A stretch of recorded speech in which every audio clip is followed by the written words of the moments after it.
Alternative Dig Talk. Real issues, real talk.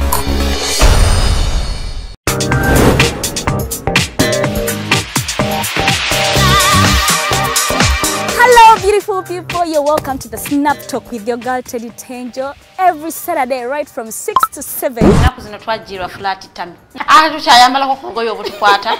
Wajana ku body shaming. Speak up. Gendo ba confronting. Obagambe ekyo kyemukola si kirungi. Towerabira nti tuli wano ku the Alternative Dig Talk. Mukwano gwange gwali topic kiri wandiyagadde twogereko. Is it about family? Ngati tata wange amanyira nkola n'obuvunanyizibwa nyina bungi. Era agezaako n'anyamba yambako yanda. Naye kumukubira kumubuuzaako. Noga mama we bali kunzaala.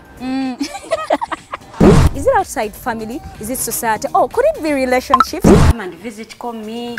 Simanyanga I miss you bichi. Especially ngembera y'obudde sinungi. Naye n'omuntu akwagalira mu season yaba takwagala ze nkubuulira. Just be commenting a topic yona gyandiyagadde twogereko tujjako tujogera kwano ku the Alternative Dig Talk ku share enganzi the Snap Talk.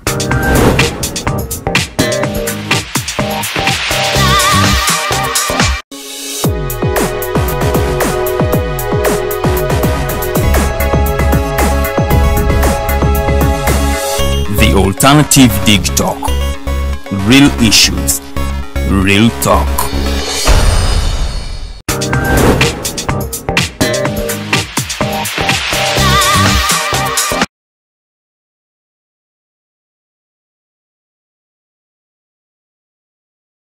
Talk with the girl to the Teangel and the two beautiful princesses. Yes, it is Snap Talk again. It is Saturday. Remember, we come here every Saturday right from 6 to 7. Atenga tujano nga twogera ku very, very important things that concern our society, things that deal with relationships n'abazadde baffe, ne baganda baffe, ne mikwano gyaffe, abagalwa, I mean the fiancés and boyfriends, and so many things. So today we come with a very, very interesting topic. Njagala obajjukiza anti we come here every Saturday. Nengera njagala obakulisaayo nnyo mu interface.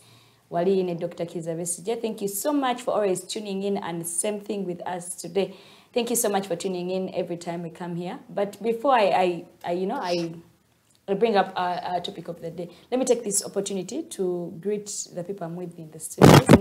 I never come alone. I come with that gorgeous girls, gorgeous ladies, gorgeous. Anyway, to for now. Anyway, I think to we know what we are, ladies. We are ladies. I think I'll go with the ladies because girls means of course somehow. Let me take this opportunity to welcome them. They say hi, and then we continue the topical discussion of the day because it is very interesting. The look at and kire eruyiruno Omumbejja Luwedde Lilian. Ngo tunulira kanga. Omumbejja Luwedde Lilian. Ani dasi bubi kirabika mayaba mbejja mumanyi okuloola ebintu ng'ebyo. Buza kwatula bonna kuloola naye simanyi kuloola. Eriiso liizo obutalo. Oloola tomanyi nti oloola. Okitegeera. Buza kwatula olunaku olwaleero Omumbejja. Good evening, viewers. Thank you so much for keeping it the Alternative Dig Talk. It is the Snap Talk. I am Princess Luwedde Lilian. Mistakes girls do. She's Princess Luwedde Lilian. Mistakes girls do. Mbade nkweseka topic kange mama. Okay. Kazire eruyiruno. Omumbejja Luwedde buza kwatula olunaku olwaleero. Abali ku Snap Talk mbalamusizza eddoboozi lyange si ddungi ninamu kisenyiga naye kyogenda kutambulirawo mpolampola. Mistakes girls do in a relationship. It is a very interesting topic because we are here to teach and to learn from you. Kubanga experience yange eyinza okuba nga teyawukanako ku ya Lilian nga mistakes ze nakola ate nga ye teyazikola naye nga atayina ze yakola nga njagala ozeewala. So kati tugenda kubanga tusharing our experiences, tugenda kubanga tusharing what we have read, what we have heard people share, such that nammwe musobola tusharingira ebyammwe and what we have done. Yes, the mistakes that we have done. Ngotwanogana naye tunalibadde na kyenenya naye oba naliko ki ngambuba buli kaseera. So tubeereko awo mu comment section tujja kubanga ate mu tusoma comments zammwe mutekemu endowooza zammwe mutekemu mistakes omuntu zalina okwewala ebintu omuntu byaba alina okwegendereza mu relationship. Tutambulirawo mpolampola nga tuyigira wamu. Mistakes, it is the mistakes for me. You see, relationship, every time you're in a relationship, and by the one thing I realize is every relationship differs. Yeah, true. You'll be, let me use this for friends. In Japan, mukwano ga Farida, there are different things I'll be doing in our relationship as well. And it's to come and be mukwano ga Lydia. Nera bitu bichukemu ngabe be very different. Same thing when it comes to boyfriend and girlfriend relationship, or fiancé, or whatever you may term it. You do different things in that relationship. In that, like, what was I thinking? Why would I do that? Or something. So I'm going to be looking at all those. And so we have a relationships. They don't put anyway. If you have a please don't be mentioning, but you're going to deal more with the girls' side because we are more, you know, the girls this side to come and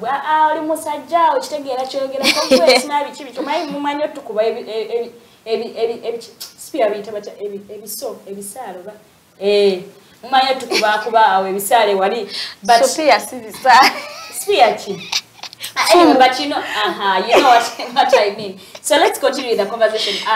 Farida, let me start with you, Farida. Yes. What do you think on a personal basis? Because I know a mistake I do, a woman out there does the same mistake.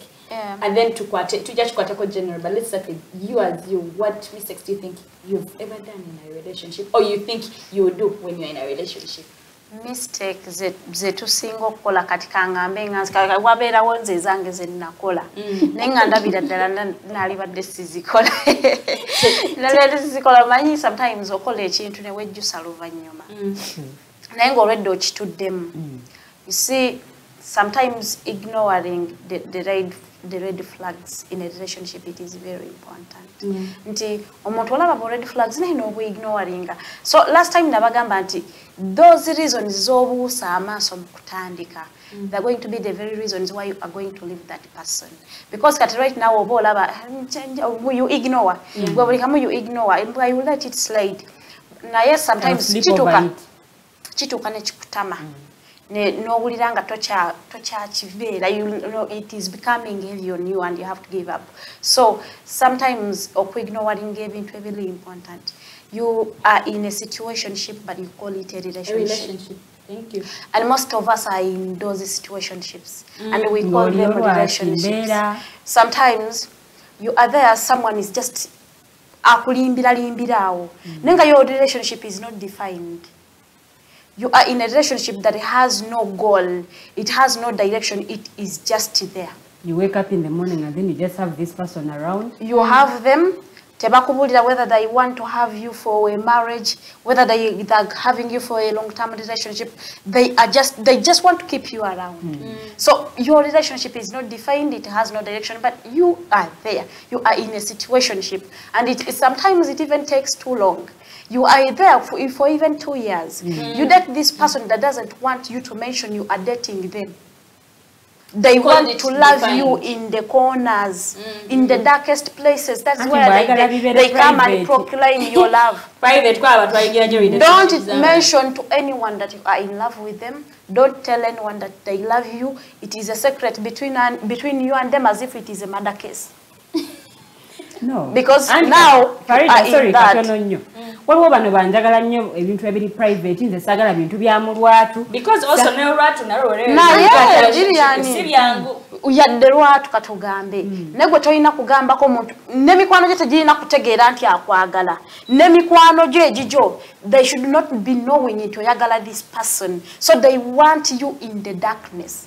Bakwagalira eyo oba akukusa kibi ki mugugu gwa kibi tayagala gumanyike mu bantu. So you are in that situationship, you cannot even know how to get out of it because you thought maybe as time goes on. So that's why I told you these things we ignore when we are starting our relationships. That will be the same reasons why we are going to leave these relationships. Because at first you see, I want to keep it private, and you thought it is a very private person. To be specific. And you are like, yeah, I am okay with it. I am okay with it. So otukesa no labanga. It is as if I nacha. Something bad is going to happen. Now here you are not a priority. You are an option. So priorities tebazikweka. Priorities are always on top. gwe bakulembeza naye omuntu wabata kulembeza you are an option so manya option yange eno bwe njijjayo egenda sabotage nga priority yange so okukuuma emirembe eri gwe bakwagalira eno mutimu nzikiza and when they are with you they will proclaim they love you in public they don't know you Bomutambula mukuba atambulire side eri nawe not the side. Webale nyo there should not be any sign of you show letting people know that you have an intimate relationship. Tekituuka nawo timutambula ko babiri. Genda nja kusanga. Bichi genda nja kusanga. It's okay can go engagement. Akutuma weka. Taso agenda naye because I mean how will people see them atenga bagamba takumani. Akutuma weka genda. You know what babe I have some engagements but you can go I'll come and get you there. When he gets you there oh abera ni my bros. Hi bro bichachiringa na bros the whole time. Awemuddaye waka ngakumanyi nga wakumanyi n'okujja wajja yeebwala wala yeko kataga abantu bamulabe nkyajjawo so your situationship wogirimu and you keep being in it because you chose it. We choose these things and at times we don't even know how to walk away. So you keep in it nga chikuluma chikulya because no woman would want to be loved in darkness. Ngo msajja tasobola nakugamba ko kale mukwano gwe owokulusegere manyi kale omwala oyo omwagala yo kitegeeza am I too ugly mbera n'empisa mbi nnyo nti omuntu they cannot associate with you in public. You see sometimes these things we are in them there are people in them and they don't even know what to do about it because you chose it and you are in it you don't know even how to get out of it. Sometimes tugenda checking amasimu gabapatana bafe. That is a mistake that you are doing. So what are you looking for? Sometimes most of you don't even have the guts to move out of a relationship. You are going to hurt for nothing. Ogenda kulaba ebikunyiza, you don't even have that courage to get out of that toxic relationship. But what you are going through, you caused it. Because kyotamanyite kikuluma. Nze kyesimanyite kinnuma ne bw'okinnyumiza nga saa kirabye. Ene washingamba kumachayo olweggulo mbasi kijjukira nti kachingwa wali ofenga obanchimanyi wasichimanyi kinnuma kati okusungwa bobujjawo kyotamanyi kulumira just kinnuma bulumi kikuluma kitya so nachokoza yes it just decides to bobera onogamba kirabika bapatana wange bwayenda kiyinza okunnuma obusungu ne bukulumira ate boy understood the assignment exactly obusungu ne bukulumira that is bad. So what are you looking from in your partner's phone? Let his phone be because whatsoever you are looking for in that phone is not for a good cause. Sometimes katinga for abawala men will come and hit on you, but that doesn't mean it ngenda kubagala, and it doesn't mean I have to be rude to everyone because yankwanye nyije muyombe se gwetoyagala ongambe nti onjagala, but you want me to be telling people who are coming to me I have a man. How? Selfishness. So that is being selfish. So sometimes not everyone that comes to your inbox loves you. Or you will love them. So kati bwogenda mu WhatsApp y'omusajja. Atandika okukebera nti olina byonoonya binyoyagala kulabanga bwe baagala wekka. Nosanga yo bayita obunnyo obulungi nga tabukuyitanga nako. Ng'abawaana n'abawaana. Ntabwo oliko na surname nakityo. Nagawa. Kati Igoliko nakityo. Ngobali yabasega ko obunya my heart my love. Kati no bulango for mutima. Obana kala kuyamba nakutekako okay afuna akanyaawo. Iyo ayina nokuteka ko pretty. Ngaliwo pretty waliwo mine waliwo my everything is my fine my better half. Kati gobera omufenna batuma amanya gega. So that is a real big mistake to check your partner's phone. Bamikwano temwenonyeza bizibu. You see that phone is going to break your home.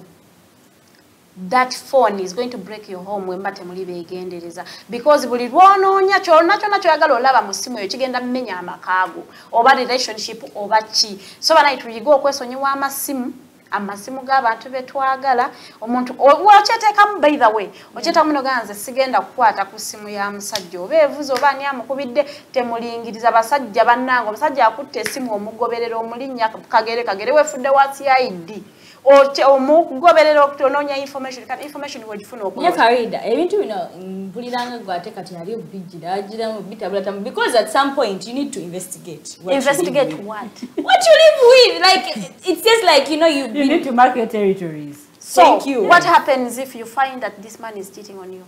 Are you going to cheat back? We talk about it. And so? No, we talk about it, like to make it clear, like, okay, why are you doing that?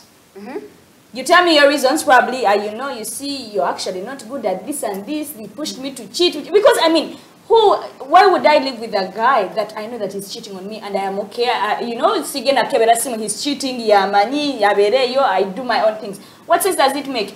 That is the first thing, guy. Because by the time he's cheating, I need to know his reasons. Because all over cheating is by the way. Or in a cheating, no, I'm sorry, anyways, they're not cheating around, so never, they use this excuse. Okay, you aren't good in bed. Okay, it's not my fault that I'm not good, but I'll revise myself. So, I'll revise to know where, Olina Gamba, because I feel like me and you are not friends. By the way, we should date our friends. Because someone can even just walk out because you are not friends. Yesterday I was at some event, some guy, Bamugambia, you get a celebrity crush. At the top of the day, each one of us aina crush at some point. Ofuna crush. Not necessarily that you ofuna that tense crush, but you can just crush on some artists. Sigamba, you're going to end up with that person. Sigamba, why you like the person, you would end up with that person. So I'm going to get a crush with Nacha for the sake of his marriage. Then he's not dating his friend because all you have mukwano. I've seen Bamolondonga. They're married, they're happily married, but they can share with us their crush, which is a crush. So that's the thing. So why did I bring that? I'll catch feelings, but not all the time. Just to catch money, it's what it is. Yes, I'll catch feelings the first time. But it's just a crush. It's like crushing on Rihanna. There is no way you're going to end up with Rihanna. So it's okay.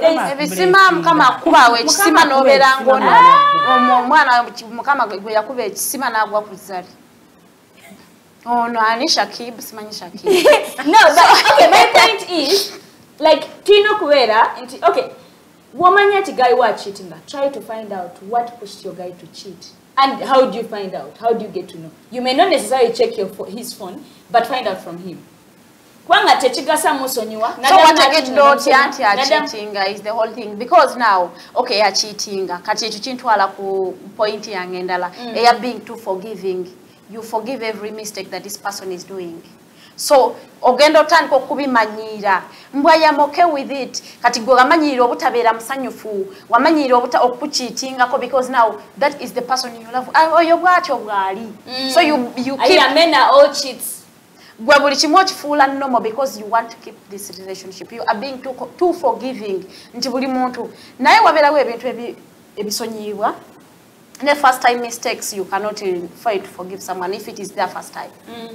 Naye waberawo ng'ekintu akiddingana, then you need to find out or to leave. You see, most of us don't have the courage to leave relationships. Yeah. It is the reason why they will hurt you, but you are there. Living in toxicity because you don't have that courage. Gamba muntu mugamba omanyi chikomewa neno mpulira I can't take it any longer. So because we do not have this courage, people are going to use us. So bwaba toyina courage enava mu relationship y'omuntu ngo find is out nti alimo kucheatingako ate you cannot be with the cheater. Don't check their phones, just keep your peace, find things that give you peace. And that's when the real signs that this guy is sleeping on you, is sleeping with another woman. Sometimes abasajja by disrespectful, they will bring in a woman in your home. And maybe you are going to stay. Yes. When you know about chipping that in, Farida has explained to us how disrespectful the men are and they're forgiving. Actually, when she talked about courage, for some reason I could read it. Because, I mean, you know, sometimes girls, we tend to be afraid to walk away from a relationship. Yeah. You don't have the courage to tell a guy that I feel like you are being abusive in this relationship. You did this and this and this, and for that reason, I am walking away. Girls, oba ratch to be so soft, into guy jack my soft part. Yeah, true. Awadi yakogana mutima, oba na biwowolo, oba na lungs. Omusonyiwe. And the end result, you're living a miserable life. But trying to say, "Kasma to take my relationship goes, smell money crashing away." Or you're hating because you know where you're living a miserable life. But so let's learn to know our priorities. Like prioritize yourself. Come first before your guy either. You should come first. akudisrespecting nze. No, he has no right to do that. Like muleke. Beno awe nyonyo njagala Omumbejja also to chip in and tell us what you think. We have these people abera ina mukwano gwenda mulenzi. So mukwano gwo bamunyumizaako nti yo muwala gwenjagala oba like gwengezaako kwana. So this person tries pushing that girl to accept the guy because chaliwe. Kati abawala abamu akikola not because she loves that person, but because waliwo omuntu akoze eki, omuntu amupushing. So go no get a relationship not because you want this person, not because you want to be in this relationship, but because gwenga omuntu olemereddwa okusalawo ku kye ekituufu ky'oyagala. So kati awo wekintwalira ku point yange abawala obutamanya ki kyetwagala. Ona kutendedde omuvubuka, you know, I've gone through that. Speaking out of experience.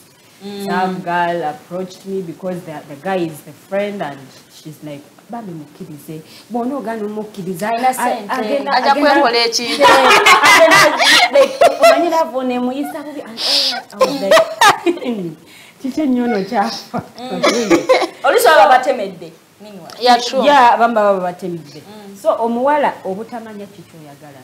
I mean, it's very bad. You go into a relationship, tuuse omanyi waliwo bino ebitandika mbukangezeeko. N'otuuka omusajja n'alyoka akwetugako. Tayagala kukuleka, akulemeddeko akufukidde ekizibu. Naye nga tolina kyakola.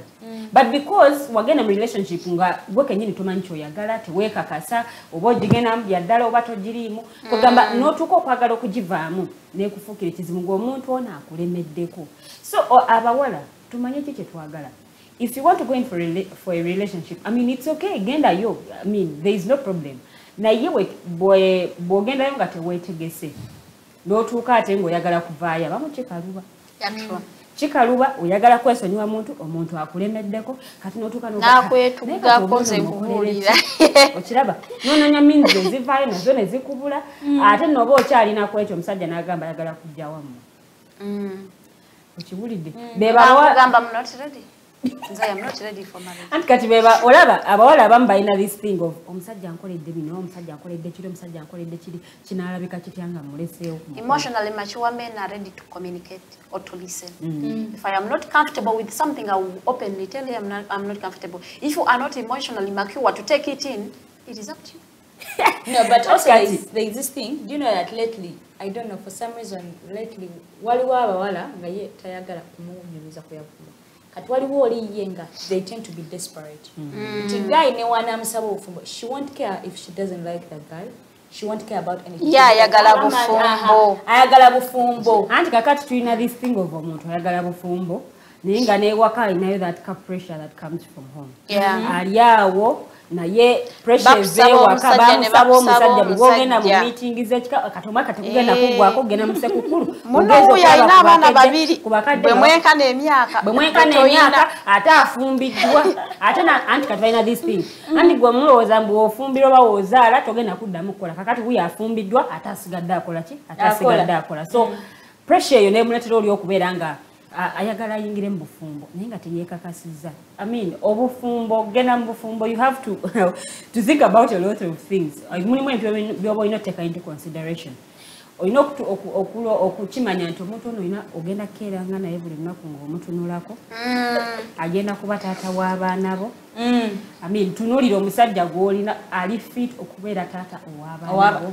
Thank you. Ali fit okwetikka obuvunaanyizibwa obwo obw'obuzadde. Mulimu abasajja mutuufu nga bamugamba nti oli taata naye nga yali simwetegefu kubeera taata. Manyi have this thing of nze njagala kuzaala njagala kuzaala. Okiraba abamu n'agaana n'okutakinga responsibility. Waliyo n'abeetaaga abaana naye nga tebeetaaga bakyala.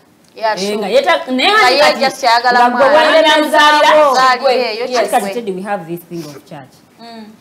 Church girls and church boys wafunyisa omu bwe beefunyisa omulenzi wafunyisa omuwala most of the times bana abakulu b'ekkanisa babeera bagamba amuwasa batukako obufumbo abo bakyali abantu bano babapanze naye nga mu butuufu tebamakingako yadde just biri byali byagundi mbeera ebintu nebigenda bikola ki ebintu nebigenda bitabuka so abantu ne baba like bwe baba matchinga ne bagenda into marriage ebiseera ebisinga bamu balemerera okukinyekinga oli nabeera mu marriage eri abusive omusajja nga tamuconsidering nga nako kubeera mukyala we not because nti takyagala naye because omuntu ono bamukakamuka kukola ki omuwasa ye yali tamwagala kiraba n'ekirala abawala ebiseera ebisinga tunonooza nnyo kituufu tunonooza n'obuwuliriza pasiti y'omusajja olinga gamba oyagala okuba oba kumukolako mbw abamu balina bino mbw ayagala ayigiremu.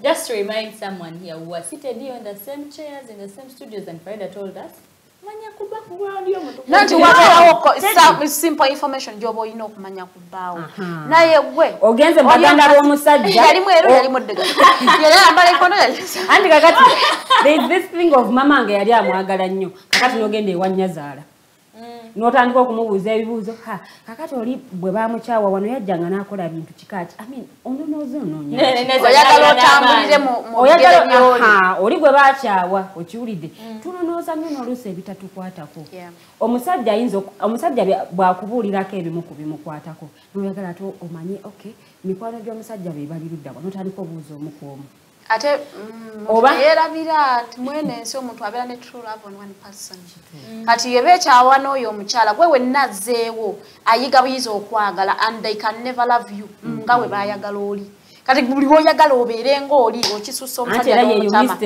okwagala okufitinga mu bigere by'oli let me encourage you but remember they can also love you more than they love the other person. No, it's also true. I mean, it's but possible. Still, chances are high they can't love you the same way. And kakati omusajja agenda nayimba oluyimba n'agamba tononooza by'otaalaba ng'oyo y'amaka ag'essanyu okiwulidde kakati bw'obanga gwe oli mu kunonooza kiro na kiri oyagala omanye ku bino oyagala omanye ku biri mulimu ebintu ebimu by'olina okwenda waliyo abaakajanja omusajja yamusanga mu fumbo n'amuwasa nze obwobuliri mukazi obwe yali asulamu sigenda busulamu agamba suuka gakyuse ate zino esowaani sigenda zifumbisa mukazi wo ze yali afumbiramu ate ze entebe choice yali ya mukazi wo zikyuse kati n'oteeka omusajja mu expenditure gy'abadde tasuubira maati oli mukuba n'omuntu ataliiwo naye era omukolako ebbuba ate nno bw'abanga yafa oba osusiza oli yafa naye kyakola ebbuba ku muntu eyafa because omusajja abeeramu omukyala wange bwe yali bwati bwebiti so okunonooza kuno okususse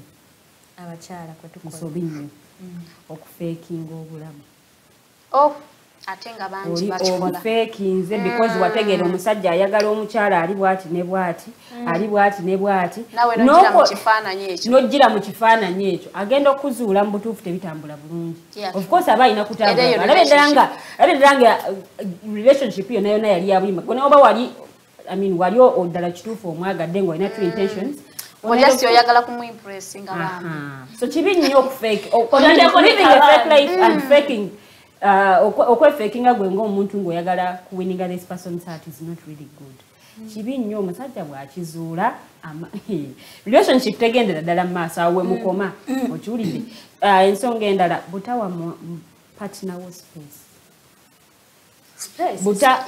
there is this thing of omuntu omwagadde naye buli kaseera omwetuggako bw'oti talina na breathing space ne bw'aba ali mu mikwano gye ne bw'aba ayagala ku hanging out with the boys amanyi babeera bagamba to hang out with the boys oyagala naawe obeereko kwega buli waalaga oyagala omutambulako bw'oti olinga there is nothing like love people need to breathe Teddy, there is nothing like musimanyanga love. People need to breathe. I mean, omuntu yetagaza breathing space. Okumuwamu akadda. Wekwera ko you can't breathe. No like back omuntu akwera ko every time. Ozo mwetuzeeko. Bw'oyagala okuwuliriza emboozi gy'ayogerako. Okiraba. Ku mulimu buli kadde weewuubayo. It's being romantic. There is nothing ekisukka. Kiki ekikuleeta ku office gye nkolera mu wiiki emirundi ena. Oba ofa ki? Are you okay? You can't talk to me on phone. You're going to see me in the evening. You can't talk to me on phone. But umuntu yetagamu that breathing space nalowooza. Just to let our viewers, please tell us what you think about whatever we are discussing here. I mean, for me, I feel like tell me what you think. I mean, I don't want to be alone in this entire field. I need to know give people time to miss you, to miss for you, okay.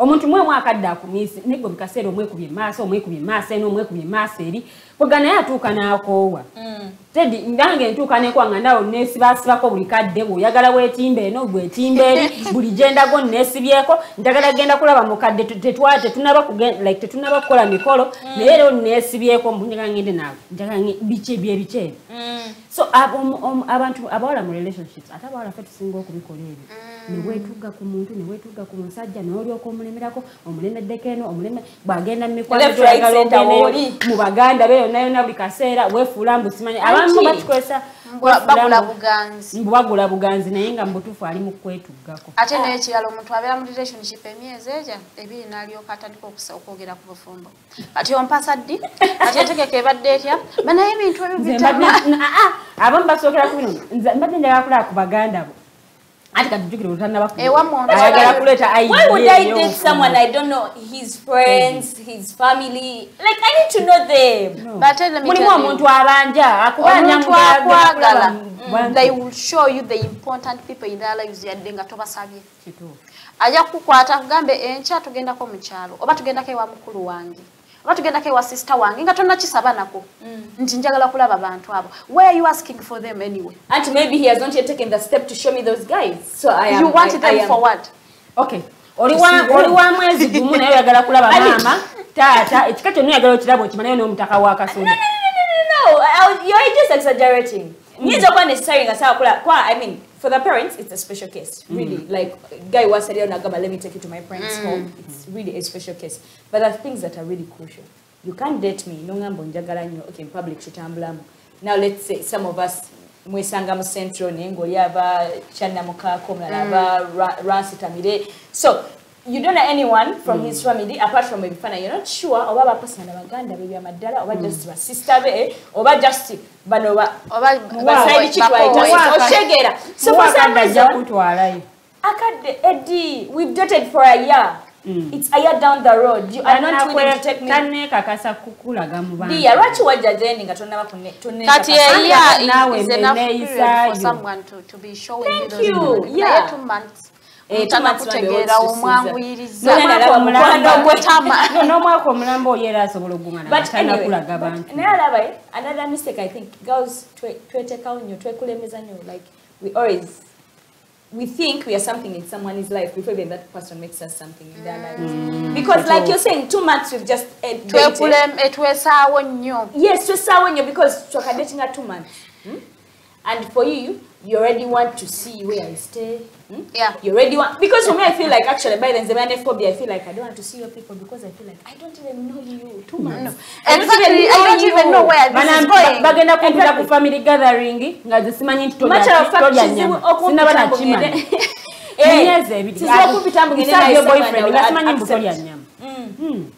So I think abawala twetekawo nnyo ate sometimes tuyiwawo nnyo omubiri netwemalamu omusajja wankamulaba neweemalamu oyise kikakumpi kikakiramba bona obagambye you've got a man tomanyi nakumanya oba omusajja oba ka excitement kiberanji bambi neweemalira omusajja sometimes nga takulina nnyo ne mu future ye nga tolimu naye bambi gwe neweemalamu mikwano gigambye abooluganda obagambye era mami nze nafunye omusajja era mami tulinde omusajja nakugambako nti munaye tugende ewamu nawe otandise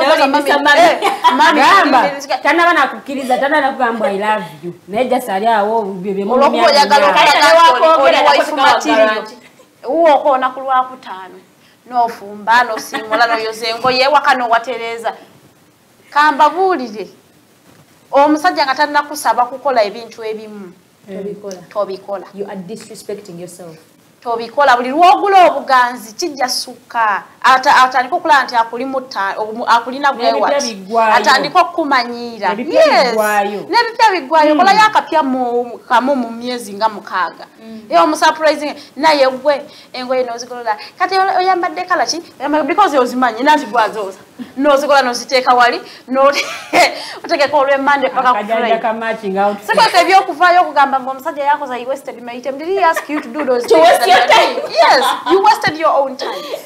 He didn't even ask for your time. You don't know who gave him your time. Exactly. Omusajja agambye ndi n'omukyala njoleza no baby I will wash. You will wash. Are you washing machine? Muleka asasule sente ze bamwoleza.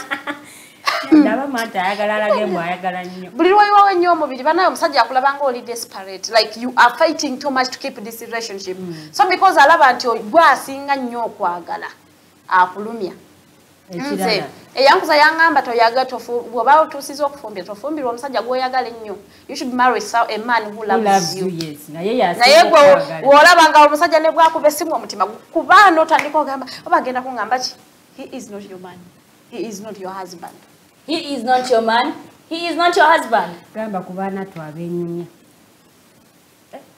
wenyumya bakakufune kikacho n'okimubuulidde wabula gwe nze waffe banzaala jindi nekwala gye neze nedda abasajja banzaala jindi n'olyoka wenyumya ku buli kimu ewaffe information yo yonna ogiwaddeyo muwadde okiwulidde era ddala nga mutuufu akuli mu 5 nga Farida bwagambye bwe tuliwawo omubiri kakati nawe information yo nalina okwenyumya kwonna kwonna alage ddala nga akuli mu 5 mu myezi 2 mu kimu ekikwatako akimanyi teetaaga kubaako kirala kitya most annoying part kyokka gwe tolina kyomumanyiko mpozi n'ekirala kyetubuusa amaaso mu relationship like engeri omuntu ono gwali naye gyayogera ku bantu abalala of your gender abakyala ne ba ex be gwe kasi totandika nze I will always kuyiwawo omubiri for a woman oba oliko wife wange oba toli for as long as you ill talk about someone who is a woman that you have ever slept with I know ojja kinkola because I cannot determine what tugenda langala nawe so meaning bwe tunayawukana nange ngenda kuba adjusting kwangu ku story yo nyongeddeko page nga 5 so kati buli musajja olwayogera ebintu ebyo nga nawe olaba it is okay abinyumyako ng'onaawe omunakwalirako bambi ye omukyala yali abikola nga ye akola ki mbu tugambe nti ye yali saint yali saint anyway bw'aba yali abikola why did they stay for that long what kept you there for ebbanga eyo lyonna ly'omala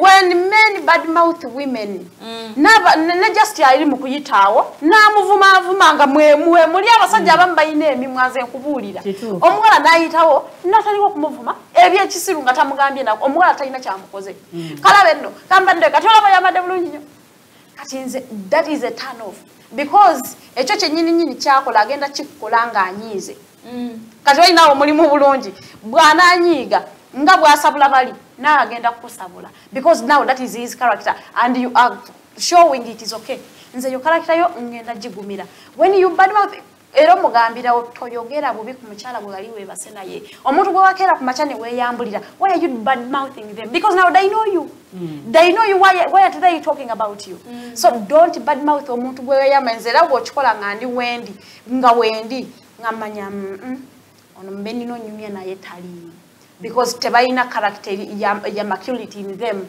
nti omuntu osobola okwawukana naye ne mutabeera balabe nga mukuubagana and you keep the friendship ne mbanga temuli ba mikwano but you can still communicate nga teri avumye munne n'omuntu n'afuula ex we omulabe nga lwakiraba ne bwalaba ne bwawulira linnya nagana naye ekiwala ekyo kyantamya erinnya lyalwo ekyo saagala okitegeera so abantu abamu bakisusa zekubuulira akisusa ate n'abyogera nga naawe wooli n'otamukonda eminga abamu n'oyagala omuntu gw'otya and bw'oba omuntu ng'omutya asobola kucommunicatinga naye and communication is always crucial in a relationship. That's right. Stop assuming for people. Temubalowolereza mbu kale oba lwakoze abadde ategeeza bw'ati stop assuming. If you are not okay, if you're not feeling okay about something, talk. If someone is hurting you, talk. If someone is belittling you, nga waliwo ekikunyiga, talk. Because wotayogere agenda kuongera akikola. They won't even know they are. Cannot, yes. Omuntu amujja kuba akikola singa sina bugenderevu. Nenga tamanyi nti gwe kikunyiiza. Nenga yakikola. Sometimes ngalowooza muno bikusanyusa. Nenga bikunyiiza. Kati omuntu nga bw'atyo bw'olaba byakola nga tebikunyumira yogera, speak up. Tori bw'obanga Mukama yakuwanga osobola okufulumya eddoboozi lyo talk. Bw'oba otya omuntu nga sobola kwogera, that is not your man, agenda kufuga, you are going to be in a very silly relationship with that person because otya okumugamba ku nsobi ze, otya n'okwogera ky'oyagala, osooka kukirowooleza n'okisabira essaawa z'omwenda emirundi ng'ena. Ngosaba banayo batayombe Mukama Katonda nkusaba aleme kuyomba gwe kimugamba n'osooka omuteeka mu ssaala ng'olina ky'oyagala okusaba omuntu gw'oyagala alina okubeera mukwano gwo nga tomutya naye ng'omuwa ekitiibwa. N'omusajja ayomba naye taba mwangu. But anyway, let me take this opportunity to thank the men out there that are good to their spouses, that are good to their fiancés, that are good to their girlfriends. You respect women actually, because I think before you even fall in love with someone, you're supposed to start with respecting that person. Yeah. Not because you look at Teangel and you think, oh no, namutono, bichoba, like, because I mean, let's talk about people. Onkwanye, ndimuchi, moneni. Atotani sokunyumiza, buwetagachi. Njagala mutono. Like, I think they was. By the way, that is disrespect. Yes, because abatono baliyo banji. Nojaye wangi. And then you start depressing me with your negative comments about my body. Thank you. Yes, because most men cannot sustain enviri with omukyala nga azimusibisa. Nero tomuwadde sente kusiba nviri, you go and comment about her hair. Leleze enviri tezikunyumidde. Gwe wazikoze, gwe wazisasulidde. Tezikunyumidde sente zizo. Because you do not have. Matter of fact, no one was disassuried. There is a better way of telling me that the hair. Was disassuried. Kale katuko wali sente zo katugambe ati sente zo katizikuluma. Nti nasibye enviri zitanyu. Then I sina siwa to discussing hey babe nsibechi no so atezikuluma. There is enviri zo tezikunyumidde. You don't even know how much money women go and pay in salons to come out the way they come out. But I have it. Stop commenting negatively about people because tomanyi ne sente zimusibisize enviri jazije. Mukazi watubambi avudde eri anyumye omukubiyeko negative comment. Akwekole mu makeup oyo omukolo olabika bulala nze sagala bakazi. Simanga, when you wear makeup you change a lot. Hello, it is the whole point as to why I wear makeup to change. Bro, that is the whole point as to why I wear makeup to change. No. So, mulimu abasajja obuzibu abasajja bamu banyiiza. Akusanga wali okola makeup. Bw'amala okukwana n'ayagala akukyuse. Abikujjeko. That is another very, very big problem. Oyagala kukyusa ate n'abawala actually n'abawala tubikola. It is the same. Yeah. It is the same as settling for a man who is below your standard. Ngomanyimbu don't try to change grown up people. Last time I was advocating for my at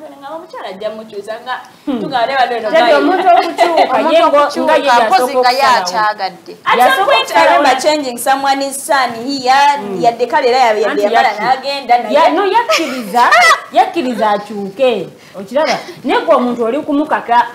oyina ebintu by'omukakaatikako naye nga yembulamu bwe yali tabikola yali tabyagala omuntu si munywi naye oli biza omusiryeko okimanyi nti omusajja bw'aba akwagala ng'akulaba standard yesi yeeyo they will try and come to your standard. That's right.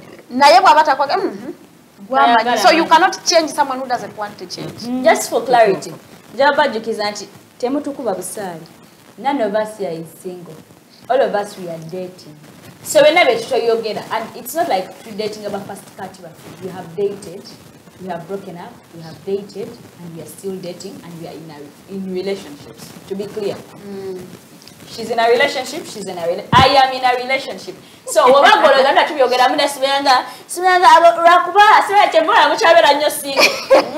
not the case. We are speaking on behalf of people out there. Oh, on behalf of things that happened in our past. Because me, I am happy. I am happy in my relationship. I am okay. I am not seeing red flags when I see them. You move away and go. As long as I'm not seeing them, I'll be happy. omwana abwabwa buli kimu.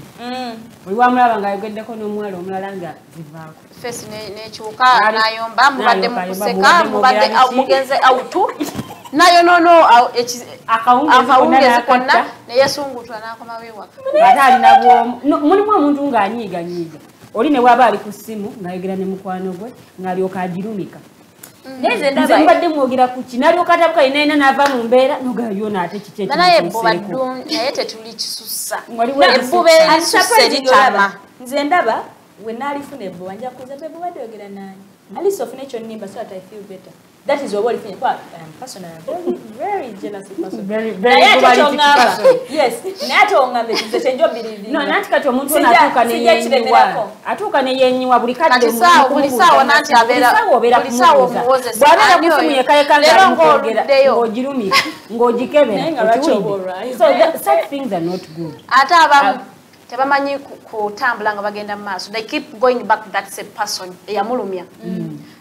Omusajja yakulumya n'okaaba emyezi 2 kati alaba oba ogenda kuhiringa n'akutandika okwezza mpola mpola neyegayirira na promisinga nga bwakyuse noddayo mu kintu kyekimu ekyakujjayo luli kati nobeera nga oli mu same situation naye nga gwagyeteekamu because you do not know how to move on. Otya oba sometimes ex-wo naye ng'omutya tayagala akulabe n'omusajja oyo. Tayagala akulabe n'omusajja oyo. Why even bw'oba oyagala okumuvinga on bw'oba otojja sobola n'enamba ye giveeko gidiriitinge n'emikwano gye gyesaleko. Yes. Namba togikwasa okulanga togikwasa. No, osobola okubeera ng'ogirina. N'okuba mukyawa byangu oti okemebwa okugikuba. Tasobola kuba ng'ogenda gyerabira. You know, forgetting is not a one day. Ani agabe togikwatira. Togikwasa. Sagala kukwasa namba sikulonchawa n'embeera awo nga ndegala ginyika n'enjinyika ate ne mmala nekubira. No, nagikwata namba So by mistake omanyi bwe bitwaza bwetyo kati tetukwata. Hey guys, girls, Safari guys. Butamanya anti kati n'abalala tetumanyi wawe tulina kuma. Yeah. Boundaries. Oli setting boundaries naye gozibusala buli kadde ozibuuka buli kaseera obuuka gate gye yateekawo. Ayo agambako, do you even love me? How can I do that and bichibi? Mulimu abasajja. Omusajja akola buli kimu n'alaga omuwala ono kyamwagala nze ndaga agira. Tibuza kumaani paka kumaani. Naye sometimes I have to check to be sure. Ana ebitama.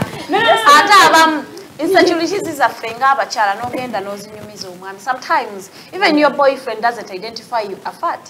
Naye gwe kati olaba babe ngeze nnyo nawe tezisanyumira. Nawe identifying ati engoye tezikunyumira. Otandise okubimugamba. Ate kasita omuntu okimugamba atandika okukiraba. Atandika okukiraba. Olaba kati nsima buli kyomugamba don't tell your insecurities to your man because nga bw'obitya nti abantu babiraba bw'anaabiraba agenda kukyawa. Because now kati golaba chibi and then the bad thing to gamba omusajja kati kyabadde tamanyi na kumanya bwana niko kira agenda kituufu mchalo no la mweso nakola mwensobi. Then we are diving into our comments. Wakola mwensobi. The comments are already many and we are going to be we shall try to read them just in case there's so many comments. Don't feel like we hate you or something. They're just comparing relationships. Relationship you comparing teneyo mukwano gwange baba bamutonera abamu nanti twagala okutonera naye nze tontonerako yadde ekyo gundi oli bamuwadde Range Rover era kufuna abakyala nanti bagaba Range Rover mukwano gwange oli bamuwa ebirabo buli birthday ne Valentine's naye nze tolina kyompa comparinga abamu tebasiima we never appreciate nolaba ngati bambi ateekayo sigamba nti ayina naye nga yeewaayo okulaba nti akutuusaako ekintu akakatono k'abaafunye naye nga tosiima gwe you will never appreciate someone's efforts era evo oba onoonya negatives onoonya kyataakoze n'olyoka oyomba okufa obufi n'olyoka osanga baneno relationship buli kasi aginyumizaako nono erimu abantu nga mukaga abawi b'amagezi.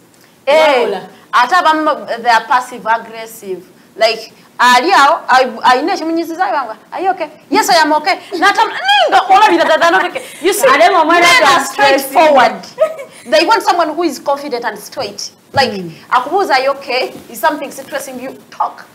They are not going to be that kati agenda tandika okumunaginga omugambye toyina kikulu naye okubadde bwoti ojjudde mu ntebe ate beebawo omuntu wabonyiza otulaba oti mu ntebe eddiro lyonna ne lijjula nange nsobola okugira ne lijjula omuntu akulabye ddanga ojjudde kati naye nga kikyabadde kyangu nnyo olina kikunyiziza naye owoza ayamubalire watugambyeko wali nti adeetinga omuntu ng'amutya kati ate omugambamulaga nti olwedde olina kikunyiziza kati okyogera mbw atya bw'anaakyogera ono ate ayinza okunyiigira ddala anyige. Anyway, let's dive into the comments. I want to take this opportunity to thank all of you that are watching or that have watched. Wood Williams over the Nyokulaba, Nav Kenya Brenda. Thank you so much for always watching, my sister. Nav Kenya Brenda says, keep up the good work. Thank you for always watching. Wood William. Ambuzi so bandi single. Wasirike.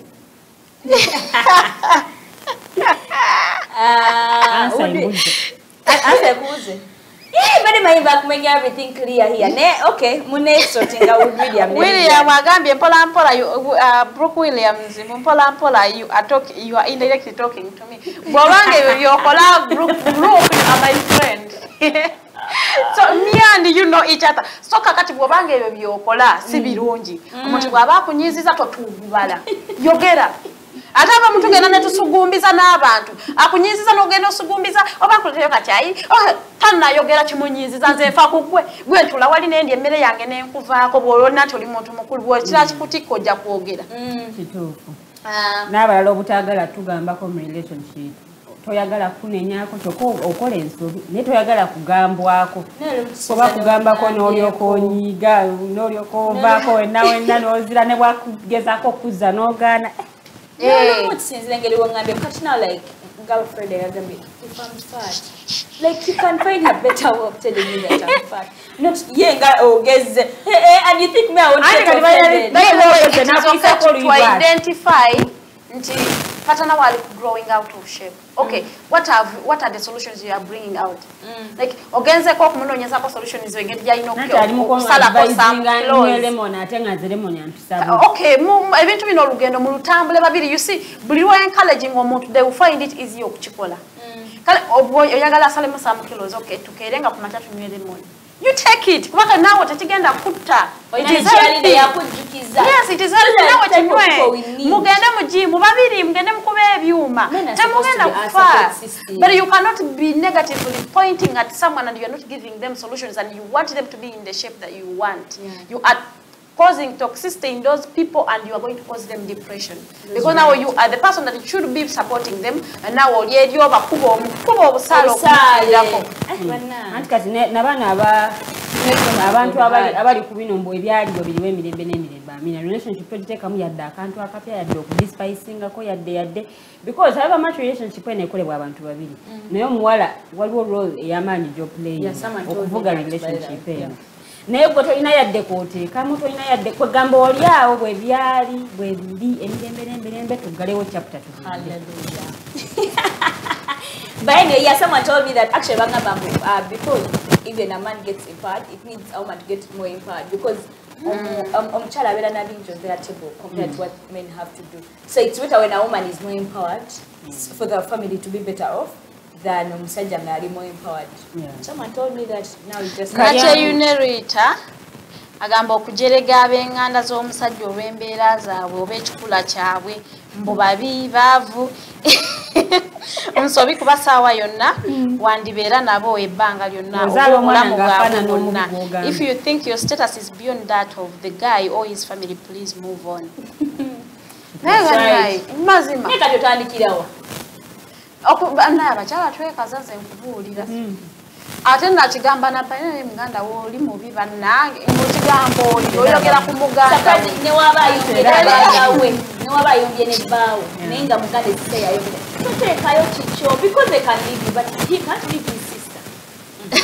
Wood William agambye bannaye munfeeko nange yamusinga Wood William buli kaseera buli weekend tukubira akalango naye nayefunaagayo bukyanga kalango wano Kalyango Musa Mutesa Asira agamba looking forward for the invitation on this platform. I would love to represent the male perspective. Tugenda kunoonya nafuna topic yes inbox alternative Uganda ate yali badde atubulira n'endowooza ye still ku mulamwa gwe gumu wano mu comment section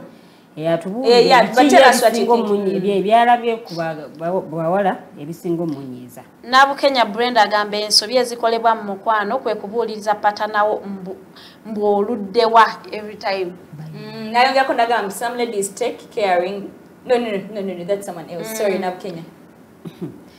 Oluddewo vaawa saawa zino obadde oyo okolayo ki onyukasa office eggalawo saawa emu okomawo ku ttaano vaawa naye nga jja mu luusi abaayo ono na chene Rita agambye wakafuna omusajja ate omupeeka bizibu byewammwe kituufu omusajja wakamufuna ebizibu byonna brother ntalina fees manyi mama badde bamuwadde kitanda nakuwayo 10 abala akuwayo 10 kale simanyi ate jjajja waffe omukyala simanyi abadde nga mubadde banayo omuntu akukoowa gw'atagwesa bizibu Wabachi.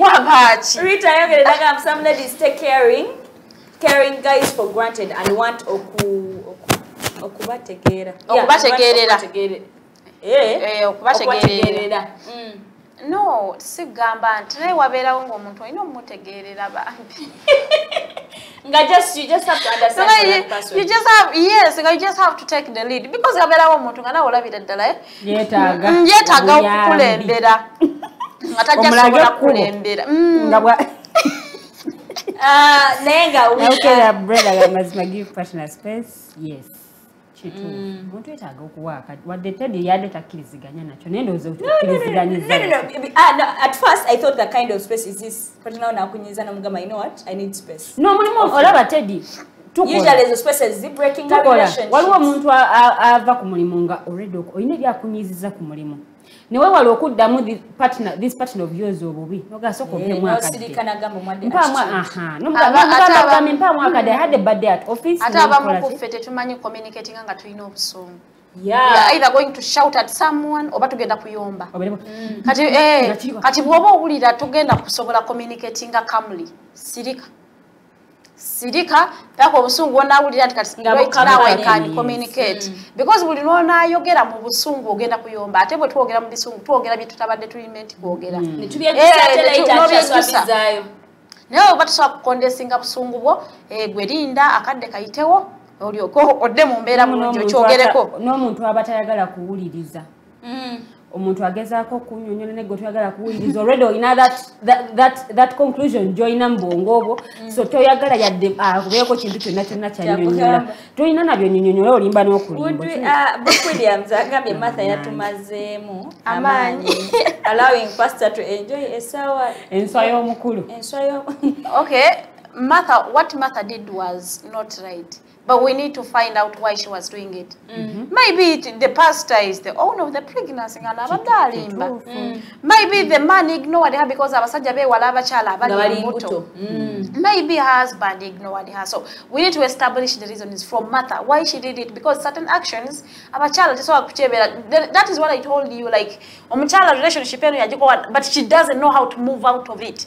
Obanga jirimu lwa family nanda betya nga nvudde ku musajja ono yatwala yaffe ebintu bingi nnyo bijitirivu bagenda kuyomba so you stay in that relationship nange omusajja gwo ina ito mwagala nenga tomanyi na kujivaamu tolina wogitandikira kujivaamu so I do not want to blame Martha yadde nga yakoze si kituufu netutaga uliza the other side of the story nampala malaika agamba mugambe ku baami bakomye okutulumya abali mu love distance relationship banange tuba busy kyokka n'omunoonya nga naye ali busy ndoza mukole time no I think you need to establish anyuka budde ki nawe nyuka budde ki kati bwaba nyuka sawa mukaaga ezo oba tugenda sowa kugenda because oyinza okubanga webase munoonyemu between the walira lanji wataberera busy era kituufu however much mubeera busy mwembi naye waliwo that time nga tali busy nga nawe toli busy nga musobola communicate he can fix you somewhere era bw'obanga oli priority era mu bulamu bwe era anoonya wa kufixing because omuntu wabanga akutwala eddala ng'oli wa mugaso mu bulamu bwe anoonya wa kunyiga ne bwe zibeera eddakiika 10 agamba okay kanjogeremu naawe dakiika 2 nzireyo tagenda muto oyina essimu n'akukubirako mazima abantu abamu abali mulava abeeranga ne bu kasita muntu akuwoleza gayenga kasita muntu akugamba mbu I slept off nenerabira okuweza ka good night message ng'omanya position yetandise shiftinga ngaluli yali teyerabira so you know nakati atandise okwerabira mbu I slept off kati abaakooye tekisobola kumanya position yetandise shiftinga kubuliri ne tukutwala eno denkeera bwomanyi okwoyo sooka oŋŋambe waneeno I might sleep but if I sleep it is a good night so kati naye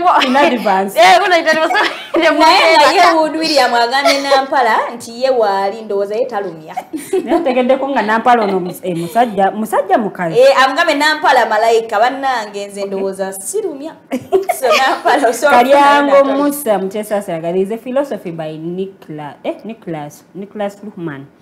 He said communication can never be perceived unless the three motions are in place. That's right.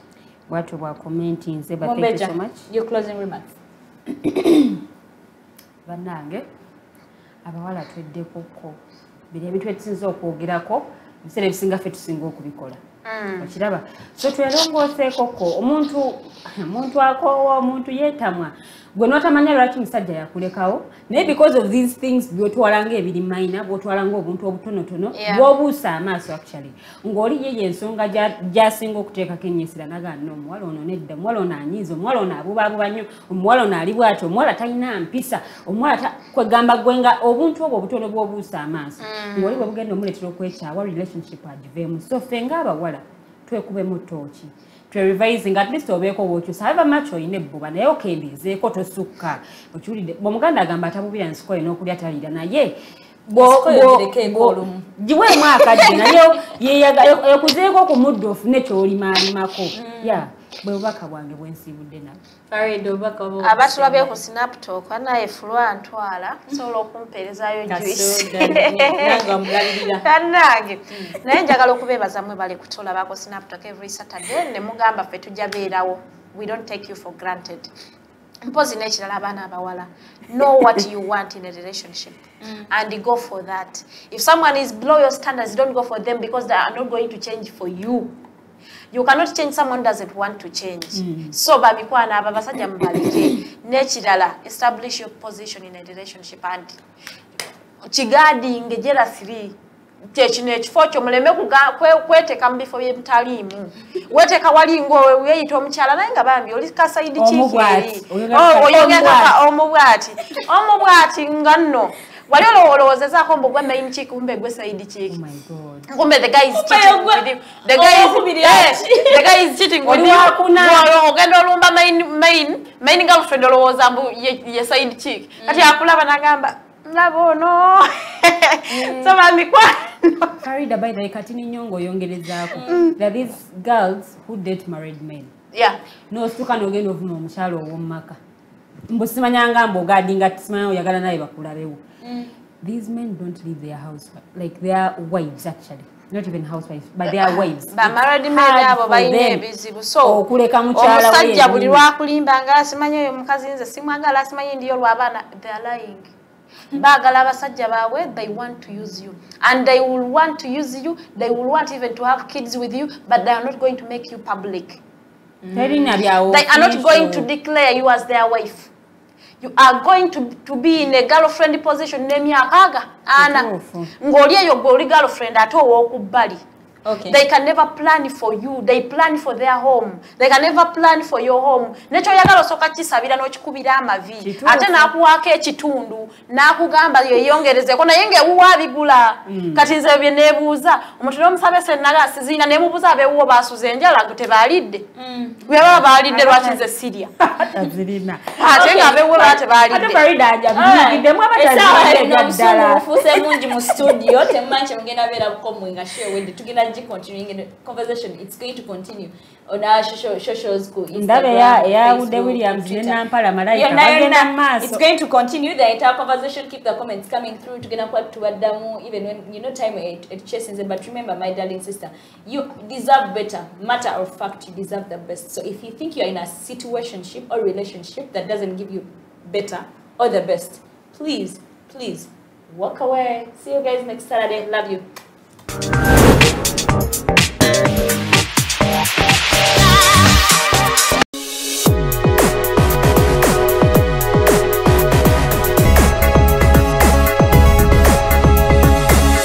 The Alternative Dig Talk. Real issues, real talk.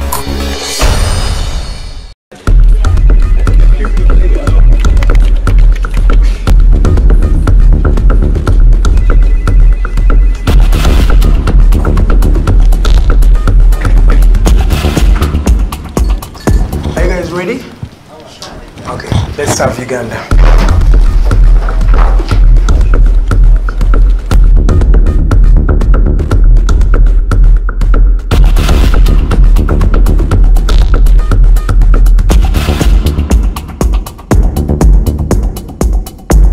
As promised, we deliver. We are redefining the social media narrative, asking tough questions and holding your leaders accountable. We are non-partisan and break down having a conversation with Uganda. We are the Mighty Drive. We hold debates that give you viable solutions. We bring to you people that Ivora is wanting to listen to. We are gender sensitive and give space to the unheard voices. Not forgetting the quote of the day. We are live on our social media platforms, The Alternative Uganda on Facebook, YouTube and Twitter from Monday to Friday, 7 to 9 a.m. Don't miss the debate behind the wheels and our studios. I am Edgar Matthew Karuhanga. Farida Bikobere. And Princess Luwedde Lilian. Expect in-depth analysis, credible, factual and authentic information. We are the Alternative Dig Talk. Real issues, real talk.